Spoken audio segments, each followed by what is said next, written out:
Usa ka Evangeline Cañete ang makapamatuod nga siya naulian ug ang iyang bana nga si Amado miubusad ang blood sugar count. So kadyod pag-apply sa kumbana sir or ako sa iya ha, nakuan yun nga nagyud say ka usaban Taas din ang sugar sa mga asawa sa 11.7. Karon, Karon nagkuan mi atong miaging semana pod 7. Karon 6 na lang jud na ang result. uning baba.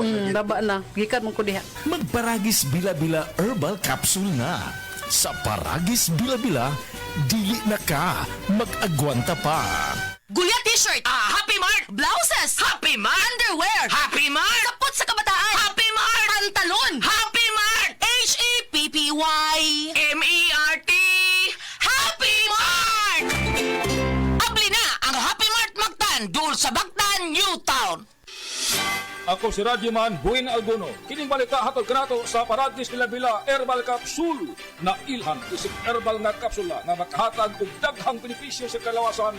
Mao kini ang all-in-one nga herbal. Makahatag og ayuhan sa ato ang mga selula sa lawas, makatarong sa nindot nga flow ug limpyuhan ang ato ang dugo na mudag kayday sa atong ang kasing-kasing. O karon sa ato ang balita. Gipaslak sa presuhan ng usa ka van driver humanasakti nga nisuway og palusot og shabu. Ang 45 anyos nga si alias Upaw nakuhaan og sobra sa usa ka kilo nga shabu. Humanalit ang sa kapulisan dito sa Nakbayan sa Dumaguete. Ang shabu nga nasakmit gibara-bara na mohalin og sobra sa 7 milyones pesos. Kadtong balita hatod kanato sa Paragis Bila-Bila Herbal Capsule alang sa kumplito nga kombinasyon. Gamita lang ang Paragis Bila-Bila plus Herbal Capsule.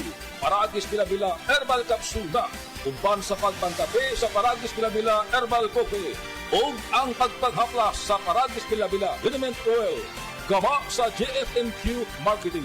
Sa Paragis Bila-Bila, di na ka mag-agwanta pa. Sa dugang kasiuran, tawag lang sa 0935-641-02613. Mapalit sa Diding's Pharmacy sa Manalili Street, Cebu City. Bestway Pharmacy sa Mandawi City. Healthy Way Pharmacy, GV Butika sa Cebu, Mandawi, Liloan ug Usmeña Boulevard.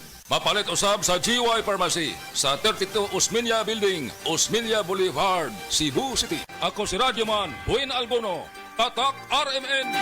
I'm Rudy Belio, 64 years old. Radio manager, a news anchor dito sa Palawan. Sabi nga, age is just a number. Kahit senior na ako, join pa rin ako sa marathon, Zumba at hiking. Ang secret ko, MX3 capsule. I've been using it for more than 15 years now. Katunayan, lagi ako may baong MX3 sa physical activities ko at kasabay ng proper diet. At sa susunod na akit ko ng bundok, isisigaw ko sa mundo na I am proud to be an MX3 user. MX3, dito ako believe. Mahalagang paalala, ang MX3 capsule ay hindi gamot at hindi dapat gamiting panggamot sa anumang uri ng sakit. MX3.